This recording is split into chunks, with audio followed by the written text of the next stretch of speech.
Okay, hello. Could you please introduce yourself? Yeah, my name's Charlotte, and I have a 16-year-old son.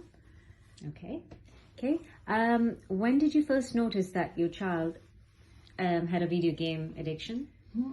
He started the video gaming when he got his first computer, which was like in 4th or 5th grade. And that was real distraction for other issues that he had been having, but not sure it was really an addiction. He had lots of other activities going on too, so the number of hours was kind of limited to be addicted to it. Okay. Okay. What actions did you take to address the situation? We decided that as long as we weren't at home, we couldn't limit the screen time. So we kind of had to leave that away in order not to create more conflict. So we decided to kind of choose those battles. But we did address some attention deficiencies with a mental trainer, which kind of reduced the conflict completely because he was then no longer stressed about his homework, and the video gaming wasn't an exit for that. Okay.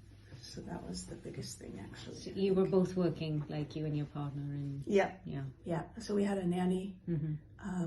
So I was working 80%, but that's not enough to control screen time at all.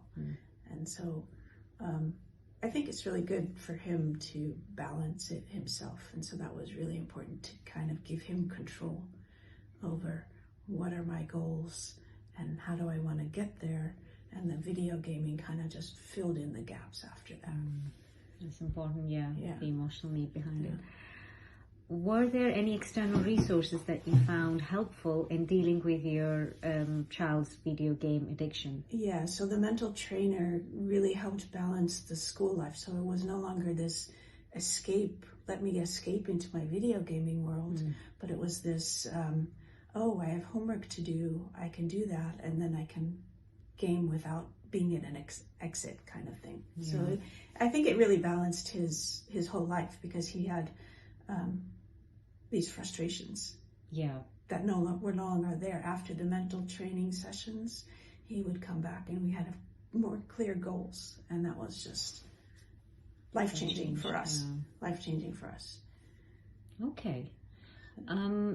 What were some of the challenges you faced while trying to help your child? Yeah, so balancing the conflicts is the biggest thing. So choose your battles, make sure you're not increasing the conflict just because it's the way you want to do it.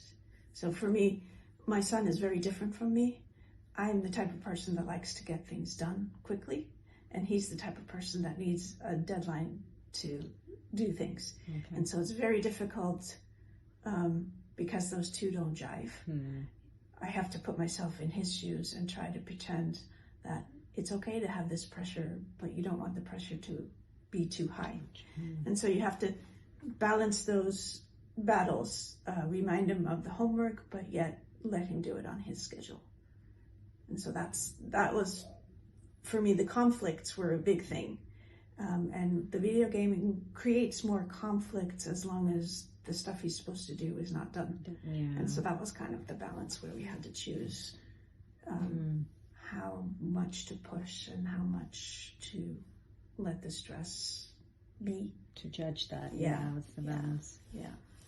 What long-term strategies have you implemented to prevent a relapse?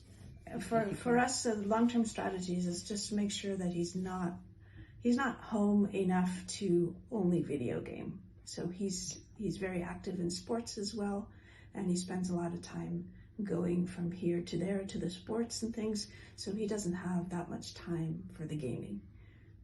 That's a balance that ended up happening. It's not something that we force. It's something that kind of naturally it balanced itself out, kind of.